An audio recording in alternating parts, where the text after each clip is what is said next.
The ocean had been calm that morning, a sheet of glass stretching to the horizon. Ethan remembered leaning against the railing, watching dolphins cut through the water, thinking that 6 months on a research vessel might be exactly what he needed. Then the sky turned green, and the world began to scream. He woke with salt in his lungs and sand on his tongue.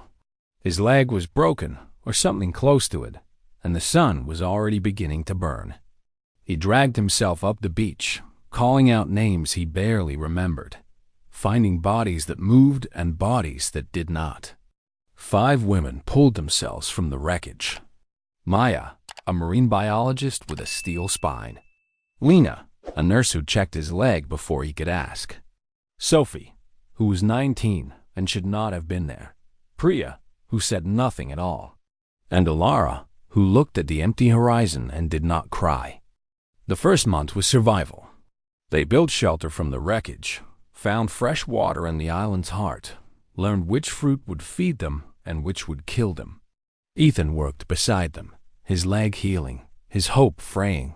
No ships came. No planes flew overhead. On day 43, Priya spoke for the first time.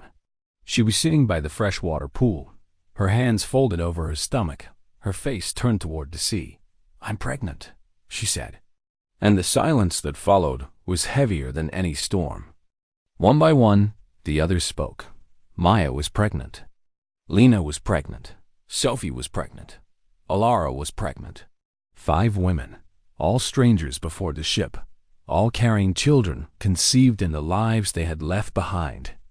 Ethan sat among them, his mind reeling, his heart pounding.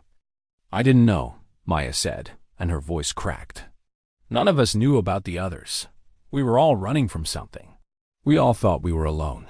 She looked at Ethan, and her eyes held a fear that had nothing to do with the island. "What do we do now?" Ethan looked at the women, at the lives growing inside them, at the island that had become their prison and their only home.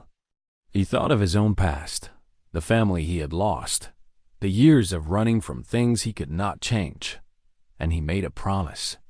"Nobody is alone in this. Not one of you." The first birth was Sophie's in the 9th month. She was young, terrified, and the labor was harder than any of them had imagined.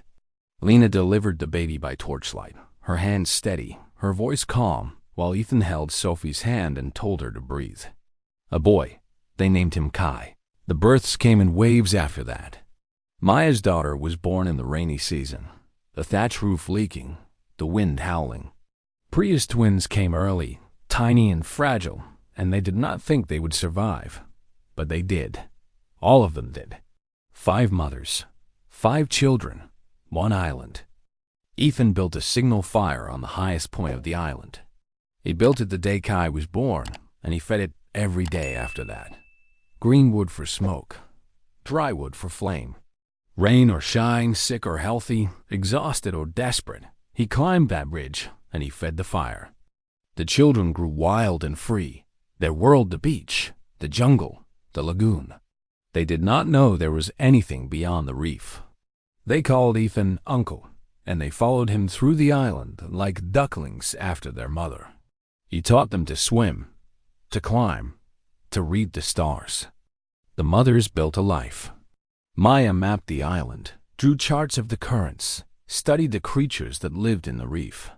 Lena became the healer, her knowledge growing with each scraped knee, each fever, each sleepless night.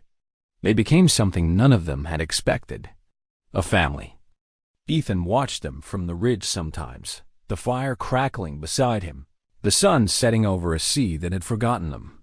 He watched the children chase each other across the sand, the women laughing at something he could not hear, and he felt something he had not felt in years.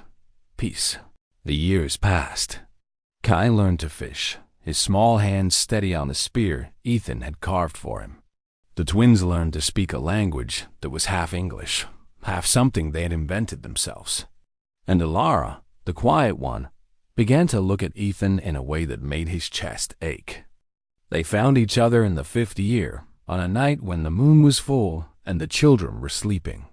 She came to him at the signal fire, her hands trembling, her eyes bright. I have been alone my whole life, she said. But here, with you, I am not alone. He took her hand, and the fire burned between them. The ship appeared on a morning like any other, a speck on the horizon that grew into a shape, that grew into hope. Maya saw it first, her voice breaking as she called them to the beach. The children gathered behind her, confused, afraid. They had never seen anything beyond their island. Ethan climbed the ridge one last time, and he piled the fire higher than it had ever been. Green wood, dry wood, everything he had saved for this moment. The smoke rose in a column that could be seen for miles, and on the beach, the women held their children and wept. The rescue boat pulled up to the shore, and the men who stepped onto the sand stopped at what they saw. A man with a gray beard and a broken leg that had healed wrong. 5 women who had become something more than survivors. 5 children who had never known the world beyond the reef. "We're here," Ethan said. And for the first time in 7 years, he let himself believe it. They sat on the beach that night, all of them, watching the lights of the rescue ship bob on the water. The children were asleep, exhausted by a day they would never fully understand. Alara leaned against Ethan, her hand in his, and she looked at the horizon without fear. "What happens now?" she asked. He looked at the women who had become his family, the children who had made him something he never thought he would be, the woman who had found him in the darkness. "Now," he said, "we go home." And for the first time, he knew exactly where that was.